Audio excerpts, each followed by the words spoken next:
জি, আসসালামু আলাইকুম বন্ধুগণ। সবাই কেমন আছেন? আশা করি আল্লাহর রহমতে সবাই ভালো আছেন। আমাদের বাংলাদেশের নতুন রাজনৈতিক দল আর জাতীয় নাগরিক পার্টি ওয়েলকাম জানাই গণতান্ত্রিক দেশ হিসেবে নতুন রাজনৈতিক দলকে। আমাদের প্রিয় বাংলাদেশ গণতান্ত্রিক দেশ। এই গণতান্ত্রিক দেশে আপনাকে কোনো না কোনো দলের আন্ডারে থাকতে হবে, কাজ করতে হবে, বসবাস করতে হবে। এটাই গণতান্ত্রিক দেশের নিয়ম। তো যাই হোক, আমাদের বাংলাদেশের নতুন গণতান্ত্রিক দেশ যে নতুন রাজনৈতিক দল আমরা ওয়েলকাম জানাই। এবং এর মাধ্যমে আমরা অবশ্যই জনগণের মাধ্যমে একটা মেসেজ দিতে চাই যে দেশের স্বার্থে এবং জনগণের স্বার্থে যে রাজনৈতিক দল কাজ করবে জনগণ অবশ্যই সে রাজনৈতিক দলকে গণতন্ত্র দেশ হিসেবে ওয়েলকাম জানাবে।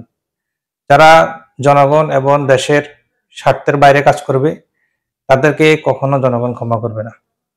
তো আমরা ২৪শে জুলাই গণ অভ্যুত্থানের মাধ্যমে যে দলের নতুন সূচনা আমরা সবাই দেখছি, সেই সূচনার মাধ্যমে কিভাবে এতটুকু বাকি যে ৪-৫ মাস যেভাবে কাটালো। তো আশা করি আমরা এতটুকু আশা করব যে রাজনৈতিক দল থেকে জনগণের স্বার্থে এবং দেশের স্বার্থে তারা কাজ করে যাবে। এতটুকুই তাদের জন্য শুভকামনা থাকলো। ধন্যবাদ সবাইকে। সবাই ভালো থাকবেন।